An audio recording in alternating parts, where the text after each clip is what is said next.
Once again, welcome to day 3.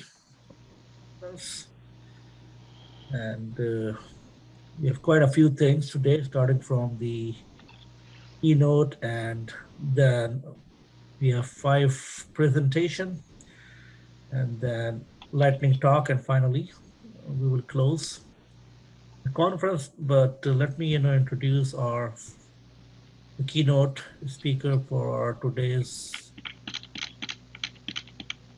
Dr. Othmane is teaching assistant professor at the Department of Electrical and Computer Engineering, and is the Engineering Secure Smart Cyber Physical System Lab at Iowa State University.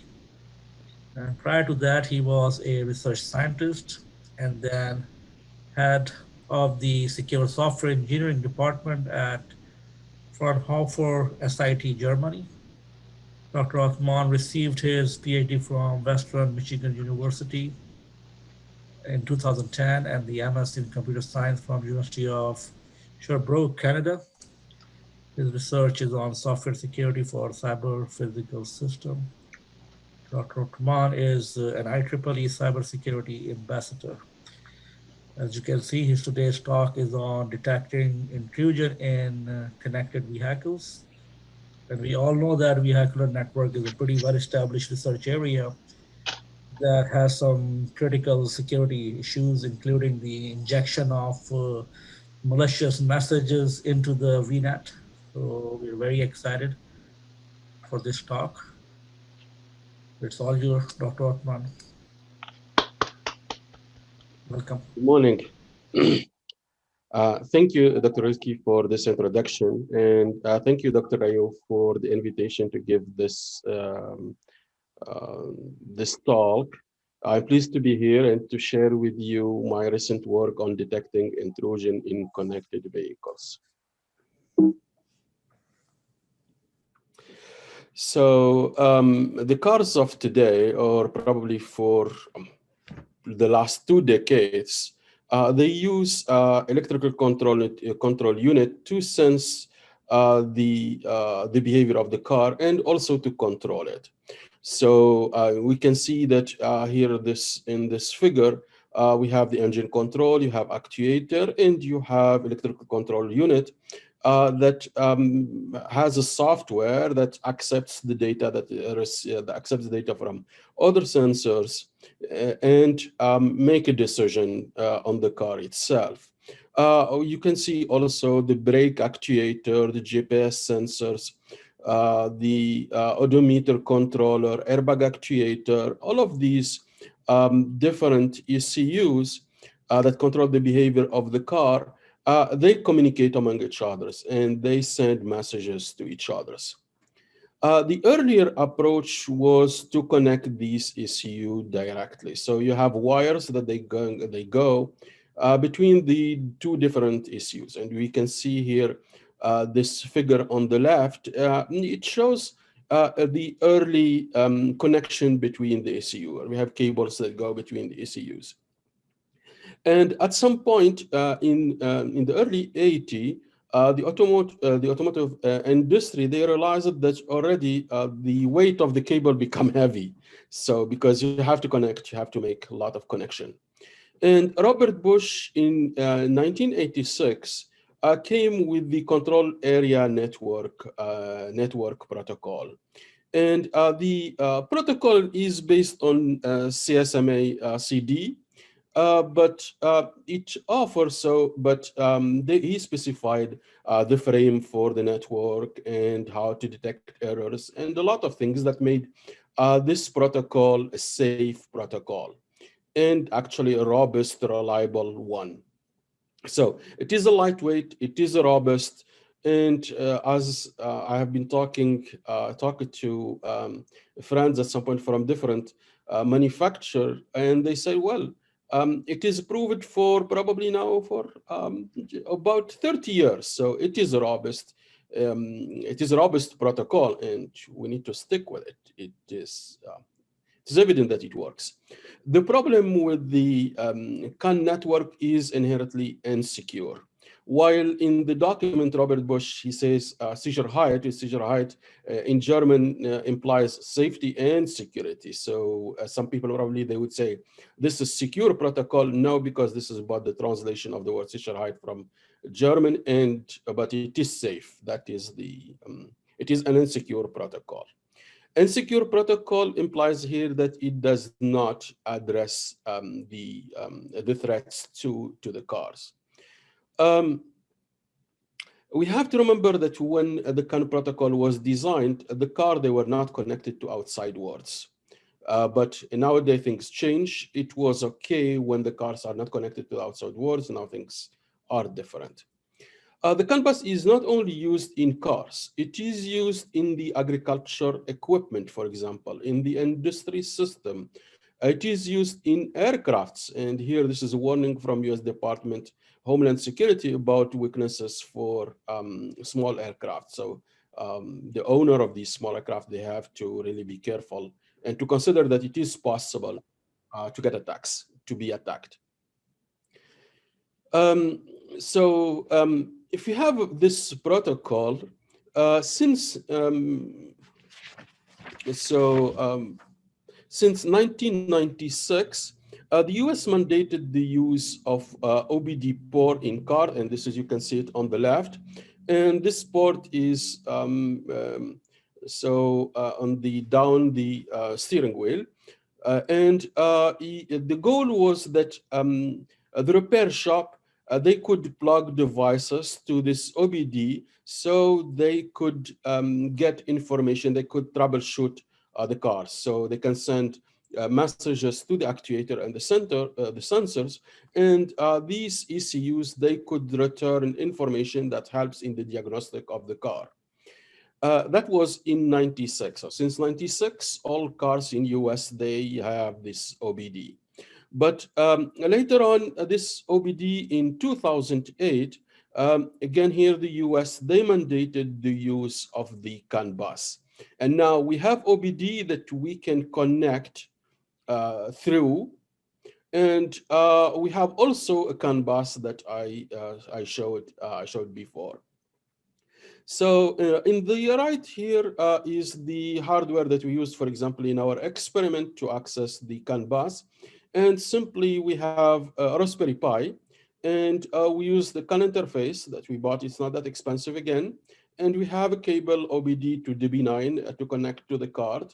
And we have the plug here on the top, on the right, that we use that to connect to the OBD2 port. With that, we write our code on the Pi, and we can intercept the message or inject the message to the CAN bus through the OBD port. So people, they thought on using the OBD for intelligent transportation system application, like fleet monitoring system. So for example, 10 years ago, my first experience was that we worked on a fleet monitoring system where we collect information from the car itself. We collect information about the speed, the real speed. We collect information about the level, the fuel level. We collect a lot of information, RPM, and so on and so on. So there is plenty of information that the ECUs exchange, and by connecting to the CAN bus through the OBD, we can intercept these messages since we are on the network, and this is a bus network, right? And here you see a small the devices that we use, for example, in a project here in Iowa State, senior design project. And the application here that we can see that we have, let's say, the speed. We increase the speed we are driving here, the place where we are driving on the map, because we have the GPS, and then we increase the speed, then we release that. And the fuel level in the other side, we did not get. The fuel level is constant in this figure. So this is a prototype. So there was plenty of application, intelligent transportation system application that benefit from opening the, being able to connect to connect through the CAN bus.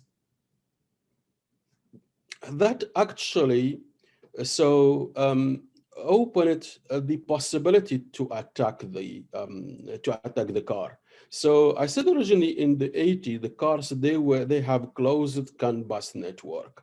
So anything in the network was trusted. But now since we have a port called OBD2, and I could plug my device to the car, then I could be malicious and now I could do an attack if I want to, as long as I have access to the car and they plug a device.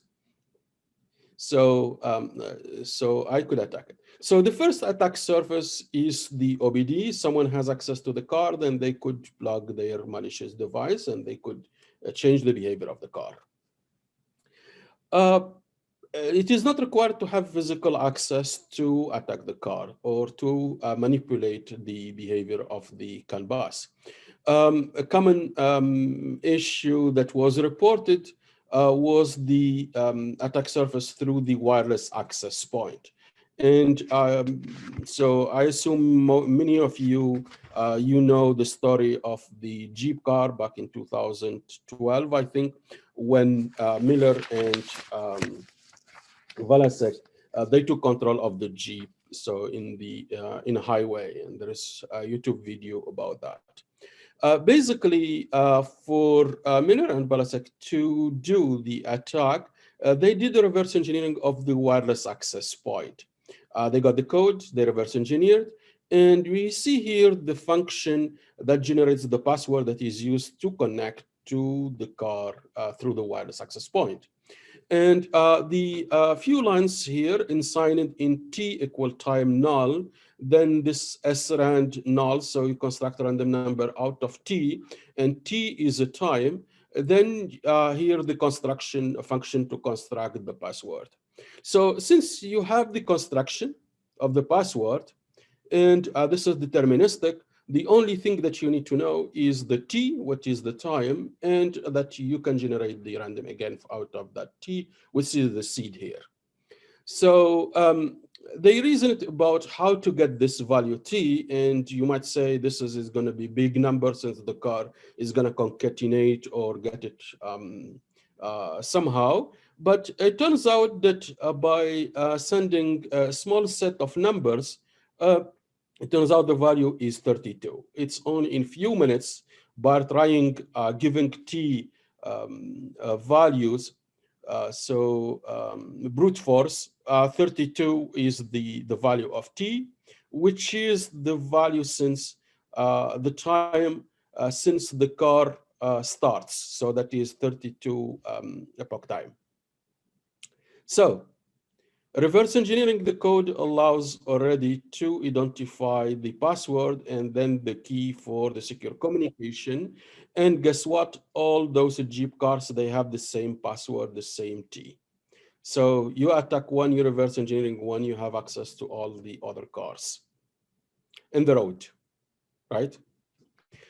So that is the second attack surface. The third attack surface here is to the V2v devices. And some manufacturers, they started to develop V2v devices and put it on a car. And among the capability of these V2v devices is to offer the possibility to have collaborative adaptive cruise control, which we believe that it can prevent collision, since these systems, they can detect that the cars is close to another car and potentially there will be accident, so they can hit the brake.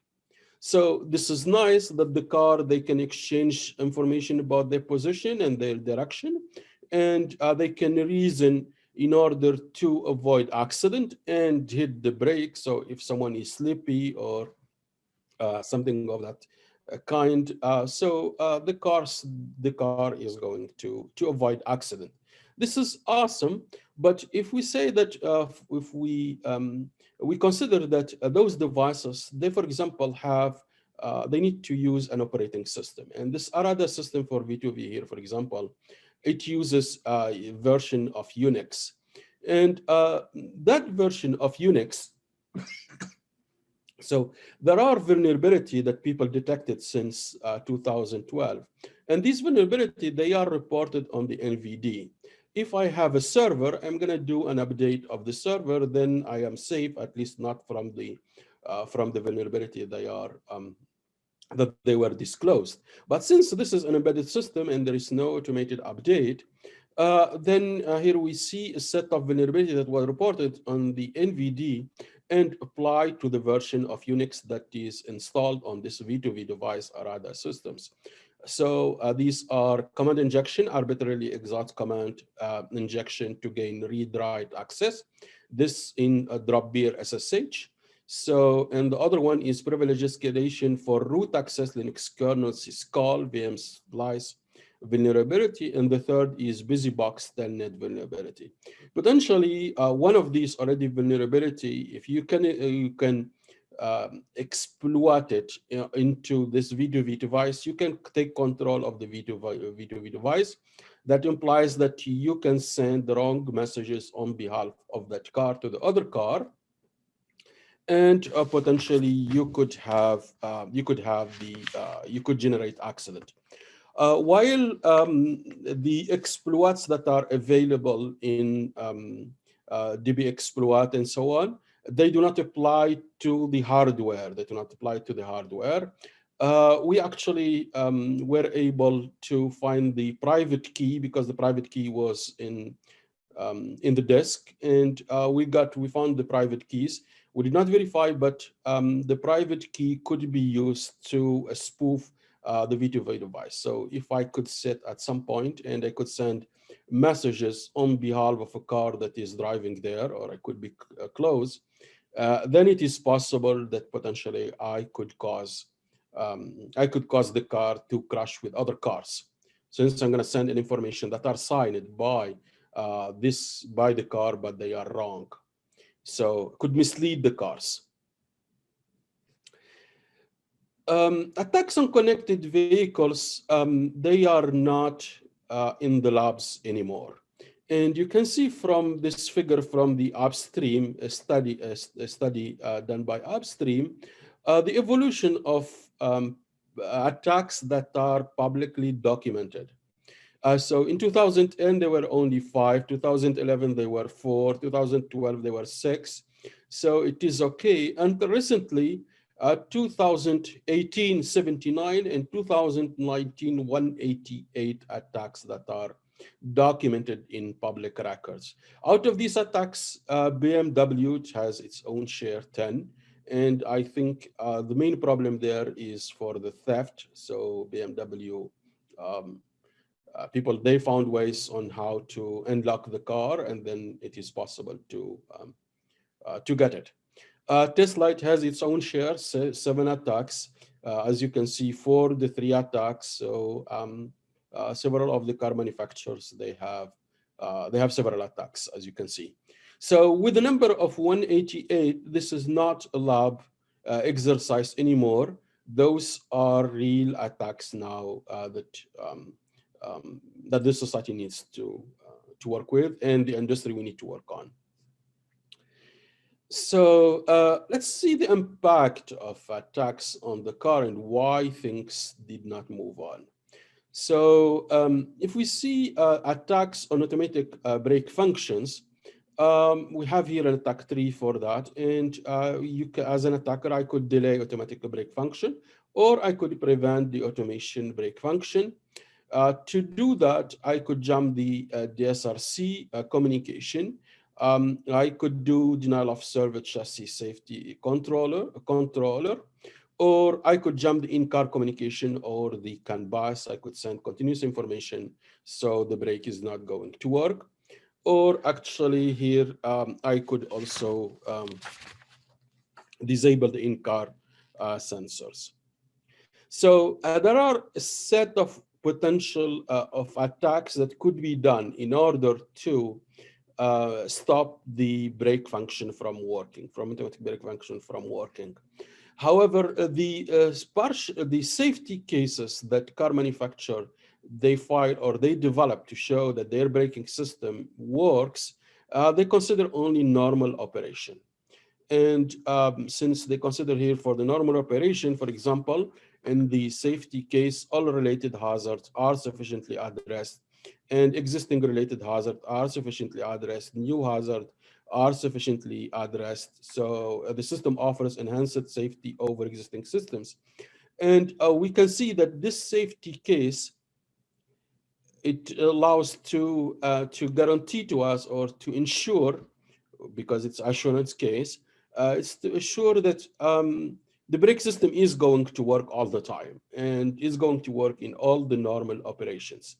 But this safety case does not include any information related to malicious behavior, like, for example, attacks, which could stop that braking system. So these are not considered, and that makes it a dangerous case. And in my opinion, it is not complete, since we say that the braking system is actually safe, but actually it is not, since maliciously it is possible to stop it from working. While a lot of people, they work on a prevention mechanism like implementing authentication, authorization, doing encryption, these techniques, they require changes to the CAN bus. And those changes, they will not apply. It is difficult to have them from the cars that are running on the road. So you cannot have them in the cars that are running in the road. And even if you want to have them in the current cars, you have a component, so that the manufacturer, they're going to use component. And these components, you will have a trouble whether the component installed the new CAN bus or the old CAN bus, and what are the modifications that you need. Besides that, as I said, the CAN bus has proved that it is reliable. And any change to that implies that you are not sure anymore about that reliability. The alternative to that is to have an intrusion detection system. And the message and the question here, can we detect injection attacks on CAN bus? There is a big knowledge base and a lot of publication on intrusion detection for cars. However, if you go through this publication, and most of these publications, they use machine learning and artificial intelligence.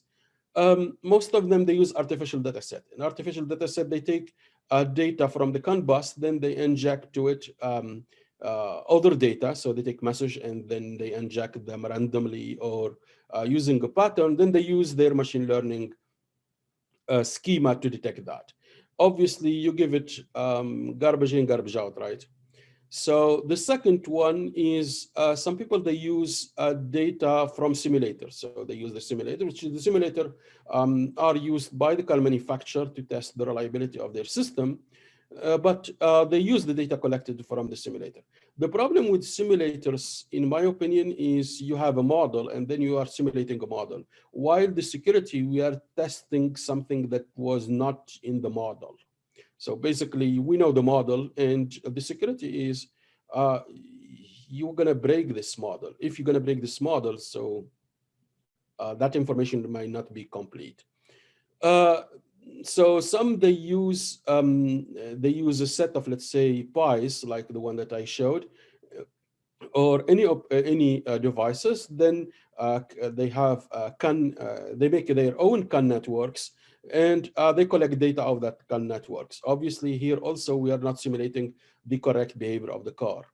The third alternative here, some people, they use data from stationary cars. So you have the car that is parked and is running, and you collect the data from that car, but also you inject malicious message to that car.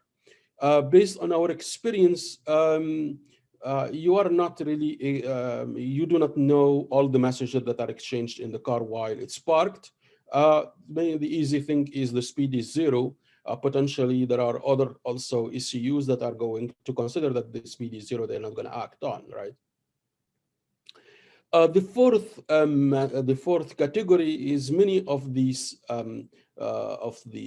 research focus on the frequency of the message. And focusing on the frequency of the message is basically to test the protocol, CSMA, CD protocol, more than anything else, right?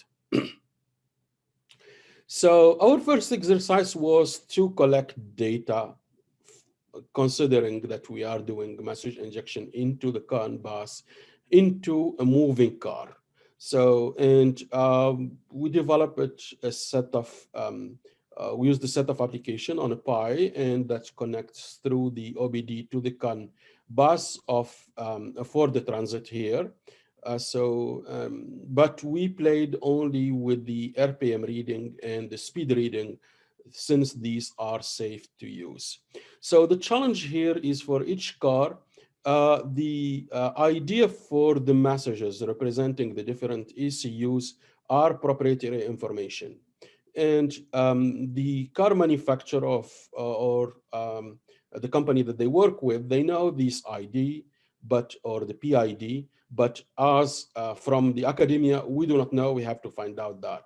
So what we've done here, we inject messages, then we got the information, then we work through reverse engineering of the signal until we come up to the exact PID that we need, that refers to the speed reading and the RPM reading. So this is here the experiment that we've done, the injection, for example, of the RPM, and you can see the RPM here on the 8. I'm going to play it.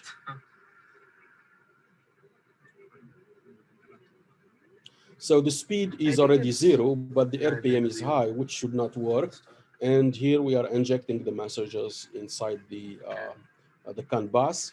So now it's again here, the RPM is low. Since the speed is already low, this is a car, this is a parked car, for example. So with this, we inject messages and we collect the information. So what we've done, we collected, so first we collected the messages from the CAN bus while driving a car, and you can see here the speed that we went from 0 until almost 30 miles per hour, and we got back to down. And on the right, you can see the distribution of the different speed value, the distribution of the different speed value. So you see that we're driving the car, and we collect the information about the speed reading about the CAN bus. And here at the same, for the same drive that we've done, we also have the RPM here. We plotted the RPM, and you can see the RPM here, it goes from 0 and it went to almost 2,500. Then we release the pedal, it gets a little bit down, then up again, then down, then up again, while the speed, it continue. So the RPM, so we push, we give more gas, then we release it. And you see on the right, this is the distribution of the value of the RPM, so the frequency of the value of the RPM. So this is for the normal behavior, and anyone can do that, collect this information even for a long time. So after that, we worked on injecting speed readings. So since we know what is the PID that we could use for the injection, we managed that we could inject that. It is, again, here, it's not easy since there are many conditions that need to be satisfied in order to succeed the injection. So in the regular driving, the speed reading here, let's say 0416, this is the hexadecimal inside the car, 0427, 0438, 044E, and so on. So you can see that there is a sequence here on message, and the message, they grow, but in a reasonable way. But when we have attack, in the attack, we injected 0FF, which is about 30 mile, and we injected that value because we said that to the maximum, this is the speed, 25 miles. If the car is going to react, so we still be safe. So you can see the normal one is 0259, but the injected one is 0FFF, 0FFF, 0FFF, then 0259, then 0FFF. So this is the sequence of now the messages inside the CAN bus related to the speed reading. So the data, the information, the value related to the normal driving, they are go hand in hand with the data that we injected ourselves. So let's look here on the plot of the value of the speed reading, which is the PID for the Ford Transit 254, when we do injection of speed reading. So this is the speed, the regular speed. And this is the regular speed. In the left, so we can see the frequency of the value. And on the right, you see here the value of the speed over time. Sequence ID, this is because the sequence of the messages. And you can see here that we have value 0 and the value that are normal, and the top was below, let's say 12 miles per hour. This is the driving speed that we used. But also you can see on the top, it is constant over about 25, which is 25 miles per hour. The line on the top that represents the value that we injected. So the line on the top represents the value that we injected, and the plot down represents, the curve down represents the real value of the speed of the car when we are driving. So the injection here was, we injected value 0 FFF, which is the data in for the transit. It's only, we need only those 4 bytes, specific bytes in the CAN bus to change. So here the injection of the RPM reading, as we did for the speed reading, we did also for the RPM reading. And the PID for the RPM reading is 115, and we injected the value FFFFF for Fs for the 4 bytes that represent the data for that particular CAN message, which is equivalent of 120K. And in the right, you can see here the value of the RPM as we drive. So it is almost 0, but here the maximum was 20,000. So even 2,000, it does not show in this plot because it is small compared to 120,000. And you can see on the top here, the line on the top, this represented the injected value, and the line on the bottom on the left represents the real value of the RPM. So with these plots, we see that we did inject data inside the CAN bus, and we intercept these data. So we intercept all actually the content of the CAN bus, and we have a real the real data set now. So with a few minutes of driving, since we were in parking lot in the university, so we can drive only for a few minutes to reach the other side of the parking. So we collected 3 data sets, and the first one, CAN data for no injection of applicated message. This is normal driving, 23,963. CAN data with injection of FFF as the speed reading. So we injected speed reading messages, and we have the record is 88,492. And we did CAN data with injection of FF as the RPM reading, and we have here 30,309. Basically, the distance is the same that we drove, but because we succeed more, data goes to the CAN bus when we do injection of the speed reading, then we have 88, and the RPM gets to 88. The data set is available, so anyone who wants to use the data set for their experiment, there is the link here. And the data set is used for transaction paper on security. So this is the link for the paper. If you want to use data set, then you might refer the cite the paper because it has the description of the experiment and the use of these data. So I invite you to get it. In the first study, we used a set of machine learning technique, but we used them on the value of the speed reading, on the value of the RPM reading, since we've seen that how the information, how the data changes. And here we use the hidden Markov model because we thought that supervised machine learning requires for us to specify the data. In a real context, if we want to really have an idea system, we are not going to know when there is an attack and there is no attack, and we wanted to use unsupervised machine learning, and hidden Markov model was the best probably that we could use. So we tried that, and this is for the normal behavior, and this is the detection of attacks based on RPM reading on the left, and on the right, the detection of attacks based on the speed reading.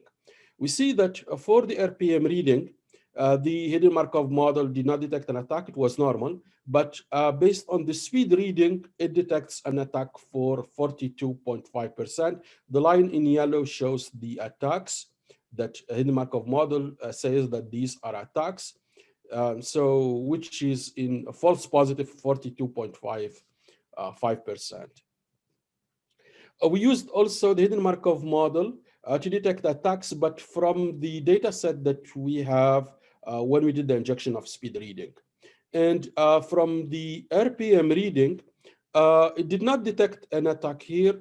And actually, it detects attack for 50%. It's kind of random. So sometimes it says attack, sometimes it says no. But we actually, in this data set, we did not inject RPM readings. For the speed reading, it detects the attack with accuracy of 80%. And we here counted the record, exactly the record. So it has an accuracy, it had an accuracy for 80%. We use the same approach. We use the HMM technique in the RPM reading. And here we can see that now we changed it in this data set. We changed the RPM reading, as you can see. And for the speed reading, we had false positive 0%. So we did not, HMM did not detect attacks from the speed reading, which is great. The RPM reading here, we got a true positive 68%, false positive 0.08%, which is much more better, false positive from false positive context, and the accuracy is 75. So we have accuracy of 75 now from the RPM reading, and we have accuracy of 80% from the speed reading. So there was a study that was supported by the National Highway Traffic Safety Administration to evaluate 3 suppliers of intrusion detection system in using real car data. So yes, people, they produce techniques, but these techniques, they are with fabricated data from simulator and so on. But here the experiment was, you have an idea system, let's test it, let's test which one, how they are going to behave. And in this study that was in University of Michigan, they mandated to do that. So the supplier B, they have accuracy of 0.5 for stationary vehicle when the vehicle is parked. And when the vehicle is in motion, they detect all attacks. For the supplier C, they detect the accuracy was 67% for stationary vehicle and 83% for in motion vehicle. I have to note here that in this study, they tested the 3 cars, but also the manufacturer, they were given all the details about how the car works, what are the PIDs and the details to develop their intrusion detection system. So they get the time to prepare their IDS system, and then they use it for the test. And based on also some experimentation, they were allowed to improve their systems. So with the hidden Markov model, for the speed, using the speed reading, the accuracy is 0.8, 80%, and the RPM reading is 75. So we are not far from the real one. We did not test with the stationary vehicle. We could have done that, but we did not collect data from the stationary vehicle. Basically, the speed reading for stationary vehicle is going to be 0, so that doesn't make no sense for us to do that. So this is about now developing IDS using real data, and also the message here is cyclic message, which implies that the ECU, they send periodically these messages. They try to inject at least periodically their messages, but we have to remember that the protocol uses the CSMA CD protocol to accept messages. So we went further and we plotted the relationship between the speed reading and the RPM reading. And we can see in figure 1 here, where we have the speed and the RPM, the relationship between the speed and the RPM in normal driving. It's kind of, there is a correlation there. And effectively, Pearson correlation coefficient here is 0.85 with P00. So there is a strong correlation between the speed reading and the RPM reading. When we do the injection of speed, so on the left, you can see the relationship between RPM and speed. When we do the injection of speed, so figure 2 here, we inject RPM readings. And when we inject the RPM readings, the Pearson correlation is 0.33. So there's a still correlation here. And we understand from this that the ECU responsible for the speed, they react to the RPM readings. So they change the speed if you inject RPM reading data. The third plot is the relationship between the speed and the RPM when we inject only speed, and the Pearson correlation here is -0.013 with P0.45. So we cannot really say that there is a correlation between speed reading and RPM. Basically, here we understand also that when we inject speed reading, the speed reading does not impact the RPM reading. So the ECU responsible for the RPM, they don't change their behavior. So this figure shows that there is a relationship between the RPM and between the speed reading and the RPM reading, right? And the question here, can we infer the main rules for vehicle behavior? It looks like there are rules for the vehicle behavior. Can we infer more? And with this, we're gonna consider that breaking these relationship rules in the car are attacks. So if you break the rules on how the car works, then there would be an attacks. So when we look on the data that we intercept from the CAN bus, so here the number on down, we have here, this is the first number in this message. So each row here represents a message in the CAN bus. And the number between parentheses, this is a sequence number that is used for freshness in the Ford ID. So it's not time, but it is used for freshness. It's a number that is used for freshness. Then the CAN 0, this is the CAN bus, because you can have CAN 0, CAN 1 if you have two CAN high and CAN low. Then the 264, this is the PID. So this is the PID of the message that represents the information that is contained in the message. Then we have those bytes. They include a set of information like the data, but let's checksum and so on. And a message could include more than one data. So it could include, for example, 264. Let's say might include the speed reading, but it might include also the fuel level or other information or part of other information. You have really to dig, if you do reverse engineering, you have to find out where the data that you are looking is located. So we see here that we have 264, then 04A, then 010, then 050. That implies if we take this sequencing relationship or this sequencing relationship between in the messages, we can construct a graph. And in this graph, for example, we can see that there is a relationship between 140 comes 10 times before 123, and 123 comes 38 times before 122, and 122 comes, let's say, 10 times before 121. So we have this now precedence relationship between the messages, and we can quantify this with numbers. That we call this as the message precedence graph. So now we want to work on an ADS system that we do not need to know the PID of the different ECUs. That information is actually confidential for the car manufacturer. It is difficult to do the reverse engineering. And even if we do the reverse engineering, it applies only for one car. We cannot carry on. So if you want to have an ADS that works for all the cars, we need to come up with a different technique. And the technique here is to use this message precedence graph similarity. So we take, let's say, we slice the message. And here, for example, we slice the message for each 100 message or each 1,000 message. And we construct the message precedence graph out of that set of message. So we can see here, let's say, between 0, 10, and 344, we have 50 messages, let's say in time t. And in time t plus 1, the next time slot, we have only 3 messages.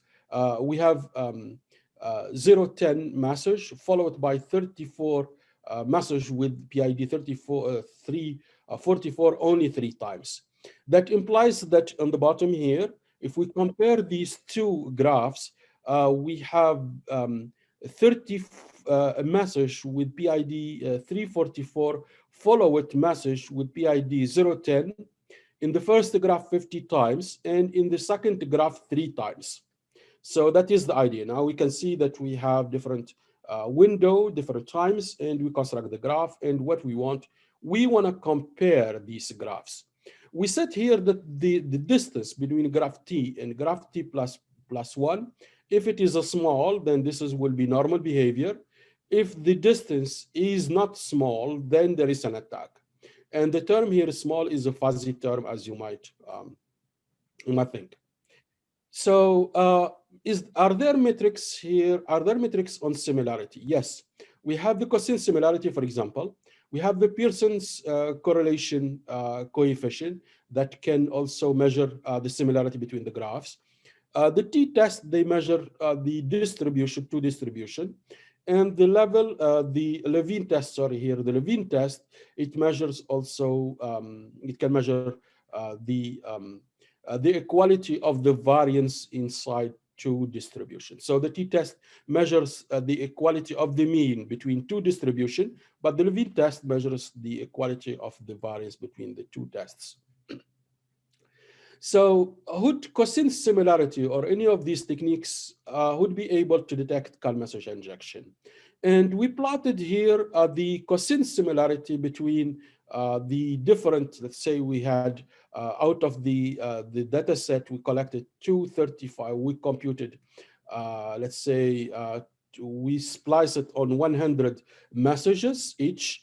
And for each of these 100 messages, we computed the graph, the precedence graph, and we computed the cosine similarity between the two successive messages.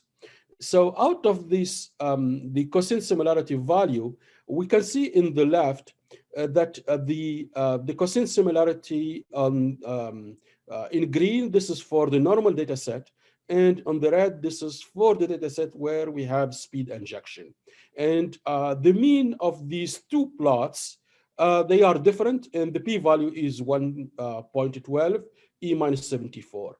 While in the right graph, we used again here the cosine similarity, the frequency of the cosine similarity, and we see that for the normal record again on the green, and the red record, red injection, RPM injection. So the plot in the red. So the mean also of the cosine similarity are different. And the p-value here with the p-test, the p-value is 261, E69. So we can conclude based on those two graphs and the t-test, the inference test, that actually the cosine similarity would allow to detect injection of speed reading and also in RPM reading. So the general, yes, they could, but now if I'm going to put an ADS in a car, then I'm going to get stream data. Stream data implies I am going to have data, let's say a set of data, then after that another set of data, then after that another set of data. I'm not going to have a big block of data that I could work with. So we plotted here the cosine similarity, the variation of the cosine similarity over time for, again, both we compare the normal driving and with the speed injection. So on the left, and you can see that the cosine similarity, the green one, this is for the normal data, and the red one, this is for the data where we inject speed reading. So you see that the cosine similarity is different. And that applies to the same for when we inject RPM reading data. And you can see for the first slice, probably 40 graphs in 40 first graphs, the cosine similarity is similar for both the plots. And this is because at that time we did not inject data yet. So the data is kind of the same. That is the explanation. So we use the threshold of 0.87 to check whether cosine similarity, when cosine similarity is above 87, then this is no attack, the data is normal. And when the threshold, when the cosine correlation is below 87, then there is an attack. And for the normal data set, our accuracy was 89%. For the speed, 89%. And for the RPM is 96%. This is excellent. We are on the 90%. So, and we don't know the content of the data. We do not care about whether this is speed reading or this is RPM reading or clock or whatever. We applied the same thing. I think I have only 10 minutes left, right? So we applied the same thing for the Pearson correlation, since this is another metric to check similarity. And again, here we have the two plots. On the left, this is, we compare the normal driving versus the driving when we did injection of speed reading. And again, the means of these two plots are different, and the p-value here validates that. On the right, also here we compare the normal driving versus the RPM records, and the Pearson correlation. The mean of the Pearson correlation of the graphs here are different, and the p-value proves that. So again, the Pearson correlation coefficient, this is the plot here over time again, so it's the same thing that we've done. For normal driving, we set the threshold to 87 for all of these, the data set. Normal driving, the accuracy is 96%. Speed, when we have speed injection, the accuracy is 90% for 0.57, and the RPM is 97.34%. We applied the same thing for the t-test, but in the t-test, you can see that the curve here, we do not really see with the eye. There is probably the mean of the t-test value. They are a little bit different. But that applies for when we compare the normal driving behavior versus when we inject speed reading. But when we do inject RPM readings, we do not see a difference in the mean between the t-test value when we compare the normal driving records and the RPM records. So that implies that the t-test cannot really, coefficient cannot, are not a good way to detect CAN message injection. And we use here the plot over time again. And we put the threshold of 0.4. How we got 0.4? This is in the middle here almost. And in normal driving, we got only 55% accuracy. In speed reading, 28 is less than random. Random is better than using the t-test. And when we have RPM reading injection, we got only accuracy of 34. So again, here, the performance are not that good. The Levine test here, when we check the variance, the change in the variance of the data inside from the precedence graph, message precedence graph. For the p-value, again, here we have similar things for the p-value 0.06, but for when we, and 0.53, when we compare the mean of the Levine test, when we compare the normal driving versus when we do the injection of RPM reader. The performance here of the message over time, we put threshold of 0.7, and the performance when we have normal data 34.47 and the speed 55%, RPM message injection 56.5. So let's go back now and to compare the performance of this IDS system compared to, since we are using a real data set, although it's for a few minutes. MPM with cosine similarity, the average is 0.95%. So I took the normal data, the data with injection of speed reading and the data with injection of RPM reading, and averaged the accuracy is 95% for cosine similarity, 95% for Pearson correlation. This is great.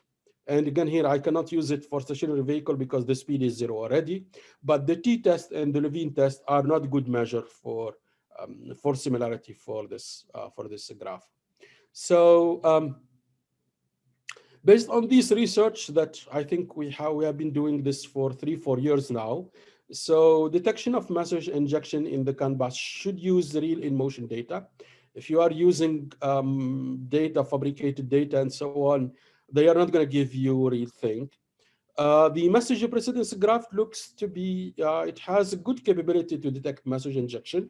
So we've seen gives good results. The cosine similarity and the Pearson correlation are good similarity metric to detect message injection based on what we've seen so far. And the data is from one car and collected for a few minutes of driving. So we have to consider that constraint. So um, it might be general, and it might we have challenges if we use, let's say, 100 full day of driving. But since those are a few minutes and we already changed the speed, changed the brake, and so on, so should be good enough.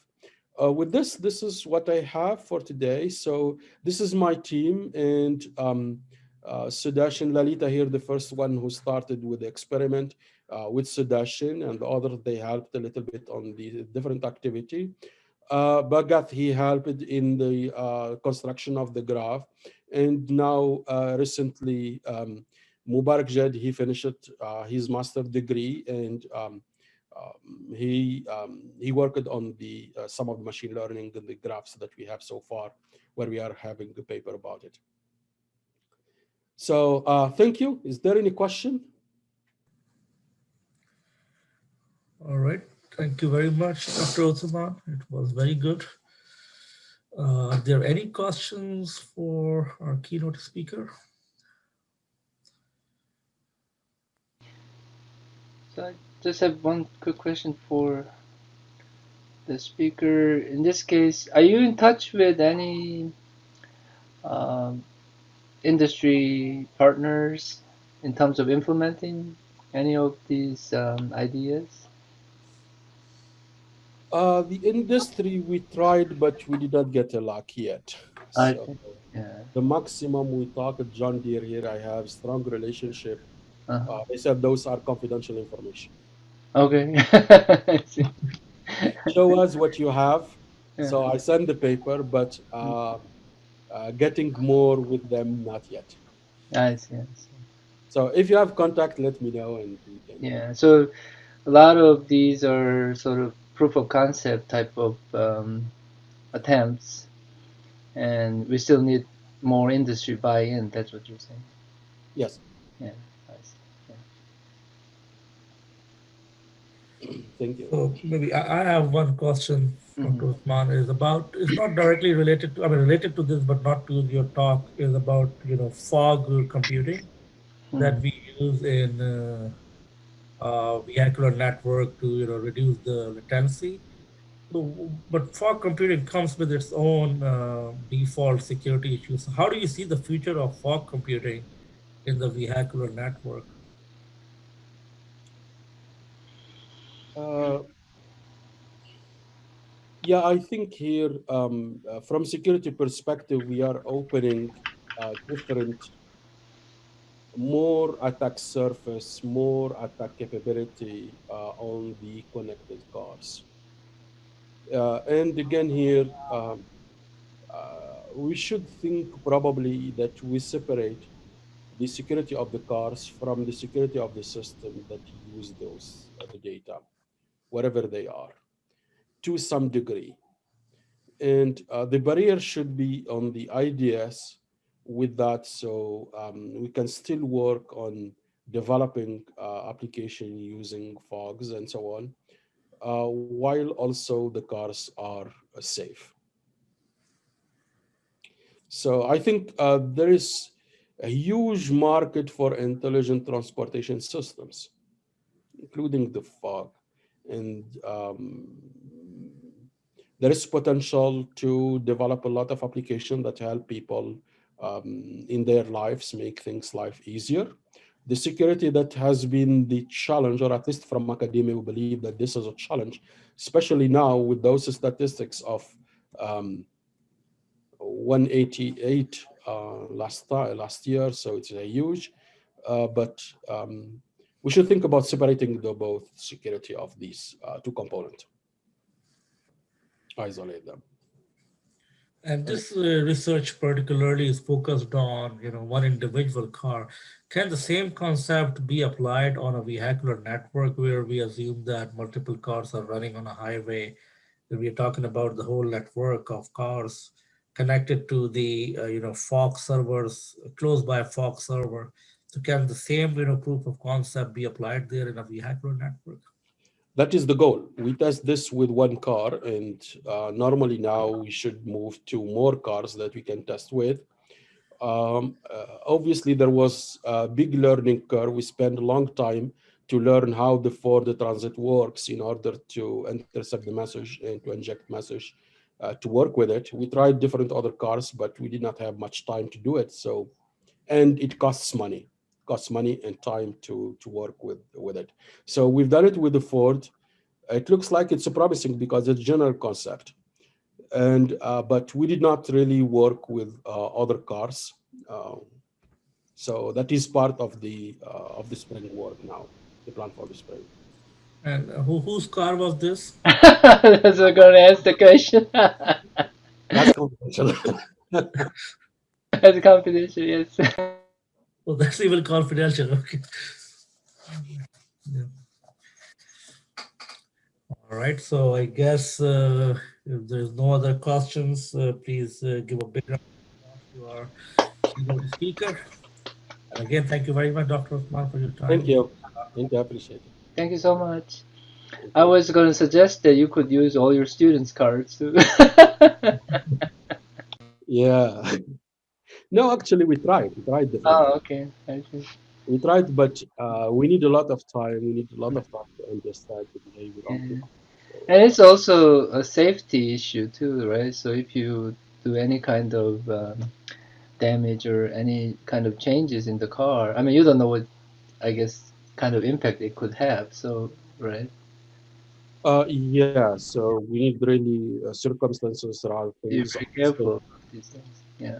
Things are safe. We are doing the test in empty space, so there is Mm-hmm. no protection for problems. Mm-hmm. So from safety perspective, that is, this is why we did not really inject Mm-hmm. other messages, um, Yeah. hard messages, or at least we did not use them. We did not use that for the study because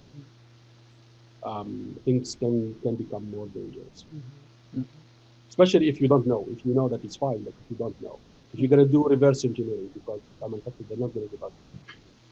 Yeah, and it's also very interesting because like the models you're using, I mean, we were using those models to really simulate like packet, transfers and those types of things and ATM, environments and those types of things in the past.